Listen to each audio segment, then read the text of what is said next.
네, CBS 라디오 박정현 판승부 함께하고 있습니다. 어제 튀르키예에 또 5.6 규모 여진이 발생해서 사상자가 발생했다고 하죠. 지금 이제 지진으로 인한 사망자 숫자가 튀르키예, 시리아 합해서 한 5만 명을 넘어선 상황입니다. 최초 강진 발생한 지 한 3주가 지났습니다만 여진은 계속되는 상황. 우리 정부도 지난 7일에 파견됐던 긴급보호대가 12월에 구호 활동을 마치고 18일에 귀국을 했습니다. 그래서 그 구호 활동을 직접 펼치신 분을 오늘 모시고 말씀을 나눠보겠습니다. 외교부 개발협력국 소속인 안한별 구호대원입니다. 어서 오십시오. 예, 안녕하십니까. 네, 진작가님과 안녕하세요. 김소장님 안녕하세요. 말씀. 안녕하십니까. 예, 그 구호대원이라고 하면 어떤 특기를 갖고 계신 겁니까? 일단 일반적으로 말하면 소방대원 같은 예, 일단 저희 구호대원은 이제는 구조팀과 구조팀. 사무국, 음. 하고 또 의료진 이런 식으로 구성이 되어 있었는데요. 예. 구조팀은 기본적으로 중앙 119 구조본부를 중심으로 특전사 인원들이 함께 구성이 됐었고요. 예. 저는 아무래도 이제 외교부 소속이다 보니까 아하. 현장 취재 지원도 하고 뭐 현장에서 업무 조율도 하긴 했지만 주로 이제 사무국 총괄 역할을 했습니다. 사무국 총괄. 네. 예. 저는 주먹이 이렇게 유단자 주먹인 것 같아서 네. 그래서 사무국이 아니라 뭔가 특전사에서 오신 분인가 생각했는데 저도 외람되지만 이게 좀 뭐랄까 외모나 이렇게만 외모나 모습이, 예. 제가 들어오실 때 악수를 했는데 그럴지도 모르지. 그래. 사실 말씀하신 대로 제가 예. 군복무를 특전사에서 장교로 거봐. 하긴 했습니다. 네. 특전사 장교셨군요. 네. 갑자기 업무 매무새를 다시 바로잡게 되는데 아닙니다. 그 9월 동안 그럼 12일 정도 투르키에 계셨던 거죠? 네, 이제는 있었던 기간은 한 12일. 12일 정도. 되고 저 같은 경우에는 선발대로 하루 먼저 가서 하루 더 오래 있었습니다. 그렇군요. 다녀오신 다음에 이제 외상후 스트레스 장애 검사도 받으셨다는데 괜찮으신 겁니까? 네, 일단 저는 괜찮은 것 같습니다. 지금 다른 구호대원들도 예, 다 예. 검사를 한 상태인데요. 큰 이상 소견은 없는 걸로 알고 있습니다. 사실 그런 참사가 크게 벌어진 현장을 직접 방문해서 하다 보면 이 구호 활동하시는 분들이 그 구호 활동 자체가 아니라 그 참상 자체를 지켜보는 것으로 굉장한 스트레스를 받는다는 말씀 좀 들었는데 이번엔 그런 일은 크게는 없으셨단 말씀인 거죠? 네, 근데 아무래도 돌아가신 분을 많이 직접 목격하다 보니까 예. 그런 부분에 있어서 좀 놀라고 그런 부분 개인적으로 있을 수 있을 것 같은데요. 일단 구조대원 분들 같은 경우에는 국내에서도 여러 구조 활동을 펼치는 베테랑 119 구조대원들이시기 때문에 예. 그나마 좀 그런 거에 좀 내성이 있지 않으실까 싶고요. 나머지 구호대원들 전문가들이니까. 같은 경우에는 좀 더 지켜볼 필요가 있어서 계속 추적 관찰을 할 예정이라고 합니다.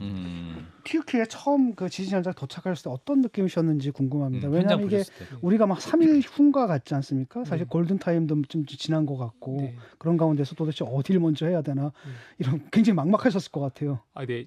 딱 3일은 아니었고 한 이틀 후에 도착을 했습니다. 그래서 말씀하신 대로 골든타임이 도가되니까 시간이 얼마 안 남은 상태였고요. 예. 사실 이제 맨 처음에 공항에 도착했을 때 공항 상태는 뭐 데미지가 있다고 했는데 멀쩡했습니다. 생각보다 멀쩡해서 뭐 이 정도면 좀 일부 건물이 무너지고 뭐 그런 정도인가 보다라고 예상을 하고 현장까지 갔는데 거리는 한 200km인데 도로 상황이 워낙 안 좋았기 때문에 이동하는데 10시간 이상이 걸렸습니다. 200km 이동하는. 네, 엄청 오래 걸렸고요. 그다음에 딱 현장에 도착한 일단 새캄에서 바로 딱 현장이 보인 게 아니라 이렇게 헤드라이트가 비춰지는 곳 우선으로 서서히 보이기 시작했는데요. 예. 솔직히 제 마음속에 첫 번째 들었던 감정은 처참하다가 아니라 비현실적이다. 비현실적이다. 네.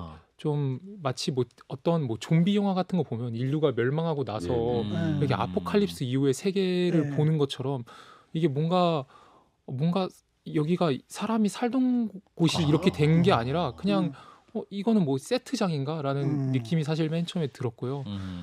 좀 처참함을 느낀 거는 이제 내리고 나니까 막 사이렌 소리도 엄청 많이 들리고 예. 사람들이 막 소리치고 막 울고 이런 소리가 많이 들려서 그 음성을 듣고 나서야 되게 참혹하다, 처참하다라는 걸 좀 실감했던 것 같습니다. 현장에서 그 밤중에도 구조가 계속 이루어지고 막 이러는 상황이었던가 보죠. 네, 그 초반에는 야밤에도 이제는 밤낮 가릴 것 없이 계속 구조 활동이 이루어졌습니다.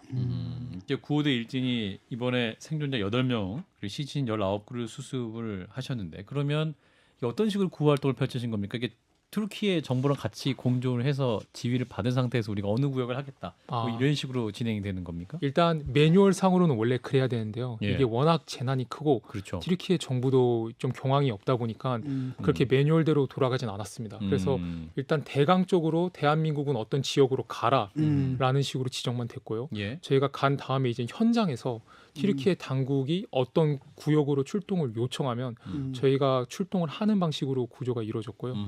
네, 어떤 건물을 구체적으로 탐색할지는 또 그 당국 내지는 현장에 있는 이제 주민들이 생존 신호가 들려온다라고 알려줍니다. 그러면 저희가 첨단 영상 장비랑 이 소리 탐지 장비, 뭐 서치탭 아니면 많이 언론 보도가 됐던 구조견들을 활용해서 이 생존자 유무를 탐색하는 활동을 펼쳤습니다. 그러니까 우리 구조대가 또 생존자를 구조했을 때 화면으로 보기 정말 감동이고 사실은 어린 아기도 구조했는데 뭐랄까요? 이제 구조하시는 우리 구조대원들도 감동이시지만 구조를 받는 투르키예인들 입장에서도 뭔가 또 다른 나라에서 네. 이렇게 우리를 구조하러 왔다는 사실 자체도 놀랐을 것 같습니다. 그 현장 반응 어땠습니까? 우리 구조대원들에 대한 반응?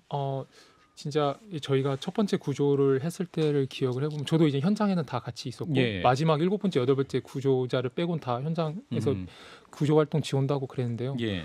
보면 뭐 이제 얘가 기독교 방송에도 해서 조금 부적절할 수도 있지만 그 신은 위대하다라는 아랍어인 알라우 악바를 되게 많이 외치면서 되게 감동에 가득 차서 고마워했고 또 뭐 콜렐리 누마라 이렇게 한국이 최고다 이런 말도 굉장히 한국이 최고다. 네, 이야기할 정도로 저희 구조대원들의 헌신적인 활동에 굉장히 감사를 많이 표했습니다.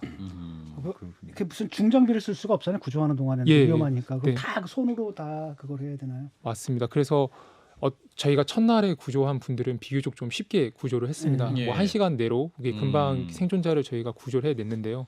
3일차례 구조를 한 3분 같은 경우에는 저희가 생존자를 최초 발견하고 나서 최종 구조할 때까지 정확히 말씀하신 그 중장비를 쓸 수 없다는 이유 때문에 3시간 이상 소요가 될 정도로 많은 시간이 걸렸습니다. 근데 이게 생존자가 있는 것은 어떻게 확인을 할 수 있는 건가요, 현장에선? 기본적으로 소리가 가장 큰 역할을 합니다. 그래서 그러니까 두드린다든가 네, 어디서 둘이 아니면 어떤 뭐 음성이 소리를 들린다든가. 듣는다든가. 네, 근데 솔직히 말씀드리면 이 소리가 들린다 해서 출동을 해보면 거의 95%는 사망자가 계시든가 가보면 아니면 아무것도 없는 경우가 대부분인데요. 예. 그래도 이제 일단 소리가 들린다고 하고 그 설명하는 내용이 꽤 구체적이면 일단 출동을 해봅니다. 예. 그리고 출동을 해서 구조견이랑 서치탭 같은 장비를 이용해서 이 소리의 근원이 생존자인지 아니면 다른 요인인 건지 판단을 하게 됩니다. 그렇군요. 그 다른 나라에서도 많이 구조 활동하러 온 나라가 있었겠죠. 예, 맞습니다. 인상적으로 본 나라 구조대는 어떤 나라들이 있었을까요? 사실 그 구조 활동을 하면서 제가 뭐 프랑스 구조대도 지나가는 걸 봤고 예. 몽골 구조대도 보고 일본 구조대도 보고 그러긴 했는데 예. 막상 저희가 구조 활동할 때는 저도 막 현장에 들어가서 같이 지원을 하고 이러다 보니까 서로 이렇게 없이. 얘기할 사이가 막, 없군요. 저기는 뭐 열심히 하네 이렇게 아하.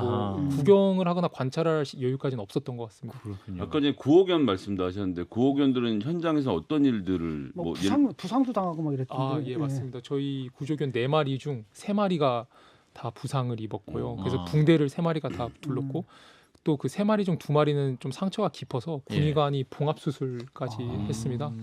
근데 이제 구조견들은 주로 이제 솔직히 말씀드리면 구조 활동이 본격적으로 들어갔을 때 투입되기보다는 예. 구조 활동이 전개되기 전에 탐색 활동에 주로 투입이 됩니다. 그럼 뭐 사람이 있으면 사람이 있는 걸 찾아내는 훈련이 되어 있는 그럼 개들인가? 멍멍하고 짖습니까? 네, 맞습니다. 네, 이게 시신이 있을 때도 짖고 생존자 있을 때도 짖는데 저도 맨 처음에는 차이가 없어서 이거 약간 복불복 아닌가 싶었는데 예. 구조견들이 이게 생존자가 있으면 조금 더 적극적으로 짖는 약간 거라서 난리를 피는군요. 네, 조금. 약간 핸들러. 왔다 갔다. 네, 저는 전문가가 아니지만 그 아하. 구조견을 또 다룬 전문 핸들러가 이렇게 구조견마다 한 명씩 지정이 되어 있습니다. 그렇겠죠. 그분들은 좀 이렇게 비교적 보고. 정확하게 좀 감이 딱 오는 것 같았습니다. 지금 이제 현장 가보시니까 영화 같은 어떤 좀비 영화의 어떤 네, 무너져 있는 네네. 그런 상황을 보셨다고 했는데 그러면은 생존하신 분들은 어떻게 지내고 있습니까? 저희가 현지에 이제 가셨던 네. 한국교회 봉사단 단장님 말씀 들어보면 뭐 텐트가 필요하다. 그분들이 지낼 수 있는 그런 말씀도 많이 하셨었는데 그분들 어디서 지내시나요? 그러면? 지금 말씀하신 대로 임시 주거 시설이 매우 부족한 상태입니다. 그래서 노약자 그리고 어린아이, 여자들은 대부분 임시 텐트에 들어가서 살고 있는데요. 예. 그 텐트도 방한 텐트가 아니라서 춥죠, 굉장히 지금. 추운 상태로 지내고 있습니다. 그리고 이제 남성들 상당수는 거리에서 그냥 불을 때우면서 노숙을 하고 있고요. 뭐 방한용 이런 침낭이 있는 것도 아니어서 예. 담요 여러 겹이나 옷가지 여러 겹을 두르고 노숙하는 사람이 굉장히 많았고요. 일부 노인분들 같은 경우에는 내 집이 이곳인데 내가 어딜 가냐라고 하면서 다 무너진 집 앞에서 굳이 노숙을 하시는 분들도 더러 계셨습니다. 아니 그 이제 여진도 상당했을 것 같은데 저도 이제 미국 살면서 실제로 좀 강도 있는 지진을 경험해봤지만 그게 엄청 무섭잖아요. 사실 자기 발밑이 흔들리는 건 통제가 안 되는 상황이라서 그러면 구조대 같은 경우는 어떤 건물에서 숙식을 하셨나요? 어떻게 이 여진 상황에서 거기서 지내셨는지도 궁금합니다. 예, 저희 구조대 같은 경우 기본적으로 이제 어떤 고등학교 SNS 고등학교 약자가 SNS였는데 SNS 고등학교라는 곳에 수경을 했는데요. 그 고등학교 건물 같은 경우에는 붕괴 위험이 있어서 그 안으로 들어가진 못하고요. 그 고등학교 건물 앞에 이게 주차장 같은 공간에서 텐트를 펼치고 생활을 했습니다. 그리고 말씀하신 대로 이 생활이 굉장히 열악한 것도 좀 어려움 중 하나였지만 이 여진이 계속된다는 게 심리적으로는 가장 어려운 부분은 아니었나. 그리고 저희가 첫날 구조 활동을 펼쳤을 때는 어떤 건물을 수색하려고 저희 구조대원들이 이미 몇 명이 들어가 있었고 예. 저도 1층에 들어가 있는 상태였습니다. 근데 갑자기 이제 여진이 오면서 사실 근데 저는 땅이 흔들렸는데 이게 여진이라고 바로 파악을 못했습니다. 왜냐하면 왜 흔들리지? 약간 이렇게 생각을 했었고 우강강강강 소리가 나길래 예. 왜 그럴까 생각을 했는데 이제 막 주변에 소리를 지르더라고요. 빨리 나오라고 건물에서. 그래서 그때 건물에서 황급히 뛰어나왔고 뛰어나와 보니까 또 이게 공터가 아니라 건물로 둘러싸인 공간이라서 이게 진짜 다 무너지면 답이 없겠구나라는 생각을 했던 적이 있습니다. 네. 이제 현장을 떠나실 때 또 이제 거기에 계신 분들이 우시면서 이제 가지 말라라는 말씀도 하셨다고 하고 좀 마음이 좀 안 좋으셨을 것 같습니다. 이제 나오시면서 이분들이 그러면 2차적으로, 3차적으로 어떤 도움이 필요하다라고 이제 전문가로서 느끼신 게 있었다면 어떤 게 있었을까요? 일단 가장 중요한 건 아까 말씀드렸던 임시 거주촌 조성이 제일 중요한 것 같습니다. 예. 생각보다 물이나 식량 그리고 옷까지 공급은 원활하게 되고 있어서요. 예. 의식주라고 하지 않습니까? 일단 뭐 의와 식이 부족한 상황은 아닌 것 같고요. 아, 의식은. 네네 주가 가장 좀 부족한 상황이라서 음. 좀 임시 주거촌 조성이 시급하지 않나. 그리고 지금은 또 대다수 이재민들이 피해 지역 바깥으로 벗어나 있는 상태인데 예. 한 시간이 지날수록 3월, 4월, 5월 이렇게 시간이 되고 날이 풀리면 대부분 다 또 돌아올 예정이라고 합니다. 튀르키예 예. 정부에 따르면. 예. 그럼 또 그 돌아오는 사람들이 갈 공간은 더더욱 없기 때문에 이 뭐 텐트라든지 아니면 뭐 컨테이너 주거촌이라든지와 같은 임시 거주 시설이 가장 시급한 상태 아닌가 싶습니다. 우리 이진 갔을 때는 이진은 이제 구조보다는 그쪽에 그런 지원 쪽에 좀 더 방점을 둔다 이렇게 얘기를 들었는데 어떤 활동을 하고 있는지는 아시는지? 네, 이진도 이제 갔다가 다 25일을 마지막으로 다 복귀를 했는데요. 이진 같은 경우에는 말씀하신 것과 같이 일부 의료 지원 팀이 좀 있었고요. 그리고 튀르키예 정부 및 NGO들과 저희가 후속 지원을 어떻게 하면 가장 좋을지 업무 협의를 주로 했습니다. 예. 그래서 현장을 가서 이 현장을 이제 파악하고 실태 조사를 해가지고 만약에 우리가 임시 거주촌 건립을 지원한다면 어느 공간에 얼마만큼 지어야 할지 또 예. 어떻게 지어야 할지 등 이런 좀 수속 지원에 관한 업무 협의를 주로 했습니다. 그러면 이제 그 지원은 이제 가는 건가요? 지금 그렇게 할 예정입니다. 아. 튀르키예에 대한 연속성 있는 지원을 하겠다는 방침이기 때문에 예. 네, 후속 지원 역시 계속할 그런 예정입니다. 일들도 그럼 외교부 개발협력국에서 맡아서 하는 일인가요? 예, 맞습니다. 그런데 저는 사실 외교부 개발협력국에 해외 긴급 구호대라는 게 존재한다는 얘기를 오늘 처음 들어서요. 아, 네, 네. 예. 그러니까 해외를 구호를 나가는 활동을 매일 하진 않으실 텐데 네. 이런 구호 활동 외에는 또 어떤 활동들도 하시는지도 궁금하기도 하거든요. 네, 그 개발 협력국에는 총 4개 과가 있고요. 저는 그 4개 과 중 하나인 다자 협력 인도 지원과에 있는데요. 예. 일단 저희가 하는 기본적인 업무는 이제 인도적 지원 업무, 또 이제 국제 보건 협력 업무 등이 있습니다. 그래서 해외 긴급 구호대를 보내는 업무는 사실 제가 이 과에 온 게 한 지금 3개월이 좀 넘었는데요. 이 과로 예. 옮기게 된 지. 근데 제가 맨 처음에 해외 긴급 구호대 업무에 좀 애정이 있어서 이걸 맡겠다라고 과장님께 지원을 하면서 마지막 파견된 게 2018년 저희 라오스 댐 붕괴 사건이었기 때문에 예. 뭐 우리 때 파견을 가게 될라나? 그래도 뭐 준비는 잘 해야 되겠다라는 생각 정도만 했습니다. 근데 이제 급작스럽게 파견을 나가게 되면서 지금은 현재 이 업무가 저뿐만 아니라 저희 과에서 가장 지금 비중이 큰 업무 중 하나가 되어버렸는데 원래는 이제 인도적 지원 그리고 그 국제 보건 협력 등하고 이 보건 협력 같은 개발 협력 지원이 주 업무입니다. 그 지원도 이제 우리 정부 차원에서 지원이 있고 또 우리 민간 차원에서 우리 국민들이 그 자발적으로 하는 지원이 있지 않습니까? 네, 맞습니다. 근데 그게 이제 어떻게 유기적으로 연결이 되는지 그거 궁금합니다. 지금 민간에서도 굉장히 많은 기관과 또 개인분들이 각종 물품 그리고 또 현금 지원 의사를 표명하셨기 때문에 지금 국무조정실을 주관으로 해가지고 민간 합동 이 지원하고 또 이 지원 물품 수송 방안 등에 대해서 이제 추진하고 있습니다. 되게 이제 튀르키예 네.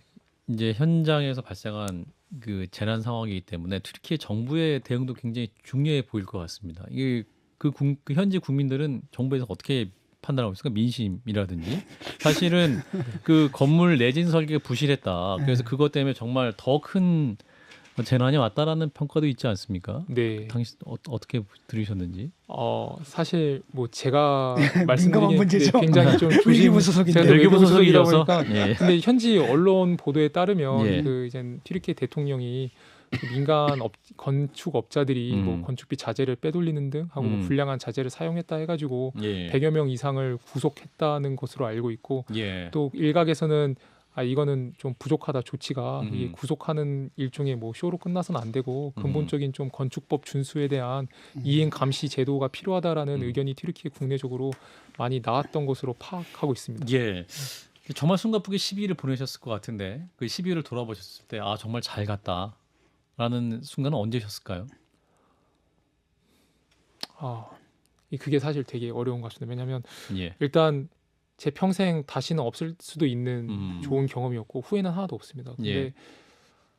막 진짜 잘 갔다, 자랑스럽다라고 말씀드리긴 조금 어려운 게 저희가 8분을 구조를 했지만 예. 그 분들이 다 개개인이 아니라 다 가족이 있는 분들이었습니다. 예. 근데 저희가 그 8분 중 그 어떤 분도 온 가족을 온전하게 구하지 못해서 항상 이 생존자 구조를 하고 막 기쁨, 특히나 저희가 이 2번째, 3번째, 4번째 생존자가 한 가족이었는데 예. 그때가 그 어린 아, 여자아이가 예. 포함됐던 생존자. 네, 제가 그때 사실 엄청나게 감동을 많이 받아서 막 어린아이가 울면서 아빠 품에 안기는 모습을 보면서 저는 아직 그 자녀가 없어서 예.